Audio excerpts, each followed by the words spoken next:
Now for this hour, we start with the breaking news. The death toll from floods and landslides in Indonesia has now risen to 502 people, with more than 500 people still missing, the National Disaster Agency has reported today. Severe weather has battered Southeast Asia in recent weeks across Indonesia, Thailand, Malaysia, and Sri Lanka. The combined death toll from floods now exceeds 2,000 people. Rescue efforts continue as authorities search for survivors and assess the widespread damage. Now we move on to Middle East. Iranian Foreign Minister Saeed Abbas Araghchi and his Turkish counterpart Hakan Fidan has emphasized that Middle Eastern countries must work together to counter Israel's aggressions.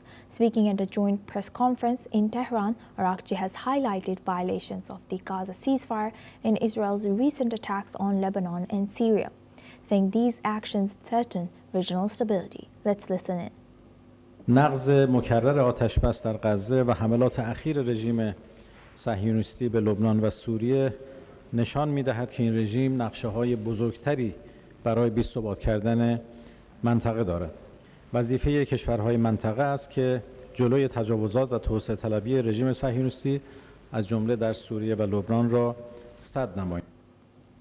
Fidan has called on Israel to hold strikes on Palestinian territories and criticized what he described as Israel's expanding aggressions across West Asia, urging the international community to act. The two diplomats have also discussed Iran's nuclear issue, with Fidan affirming Turkey's support for resolving differences through dialogue and international law. Now for this discussion, we welcome Peter Baum. He's an editor at Weekly Blitz, joins us live from London. Thank you very much, Peter, for joining us again. Good to see you. Peter, now, what's your reaction, as I don't recall, if I don't recall Turkey taking or backing up Iran in such publicly like this? Yeah, this is quite an interesting development, but not unexpected. And we have to look on this of what's going on in the wider Islamic world. Now, clearly, Iran, through suffering a very heavy military defeat, through being isolated politically, through harsh economic conditions brought about by the water crisis in Iran, and now I gather they have real environmental pollution problems in Iran, and the Iranian rial is now at a record low against the dollar, is suffering tremendous isolation politically and economically. And Turkey, Iran are hoping, are going to help them during this period of economic hardship. But Erdogan's plan is something different. Erdogan, because of the incredible military and political success that Turkey have had over the last couple of years, and we'll go on to that and I'll exemplify that in a second. Erdogan sees himself as being the martyr of the Islamic world. He wants to be what Saddam Hussein of Iraq tried and failed to be. He wants to be what General Nasser of Egypt tried and failed to be. He wants to be what the Ayatollah Khamenei in Iran tried and has failed to be. He wants to be the figurehead that unites and leads the Muslim world together. If we were talking 2 years ago, Turkey would not have been in the picture, and Iran would have been the main the main Islamic nation that was leading this effort to thwart Israel's military successes. But Iran is in no position to do so. But Turkey and Erdogan, because of the success they've had in removing the Syrian regime under Assad and imposing their own friendly regime, because of the success they've had in slaughtering and defeating the Kurds, the PKK militarily, feel emboldened.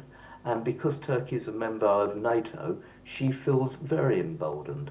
So the Turkish-Iranian dialogue, let's say, with common ground to demonize Israel, will gain some traction for Turkey in the Arab world, and the Arab Muslim world, I should say, whereas Iran's role is rather more, I'm with you, Turkey, can you help me because we're really in trouble, and any friend we have in the Muslim world, especially one as strong as you, may help our position domestically. So that's how I think this recent dialogue between the two nations should be seen, to enhance Turkey's position and to just give the Iranians a pat on the head to say, we won't let you down, we'll try and help you if we can. But of course they won't, because the Turkey and Iran really have very little in common from a religious perspective, or even from an ideological perspective. And thank you for sharing that history and why you think so about this, your reasoning. Do you think that U.S. will anytime soon be alert about Turkey backing Iran like this? Okay, so the one thing we do know is that Trump is very upset with NATO's defense spending and NATO's position in standing up to Russia, the European NATO countries, I should say. But the US is also very, very anti-Iran. And I think the US administration will see through the Turkey-Iranian dialogue, as I've expressed to you. Iran no longer poses a threat militarily to the US or Israel as she once did to pre-October the 7th, because her proxies have all been heavily defeated, although not completely disarmed, as we know. And economically, Iran is in no position to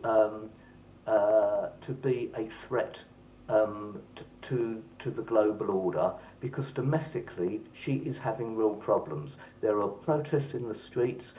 Some senior IRGC commanders have already deserted. We know that her nuclear scientists have been eliminated, and therefore her nuclear ambitions must have been even more thwarted. So I think that Trump will see this as Turkey being almost an ally in this respect to even more dilute the Iranian threat. I think Iran's position is that she needs allies in the region. She needs to see herself as being politically still influential, and a dialogue with Erdogan, who is the strong man at the moment of the Muslim world, will help for a short period Iran's domestic base. Right. With that, I would like to thank Mr. Peter Baum for joining us today.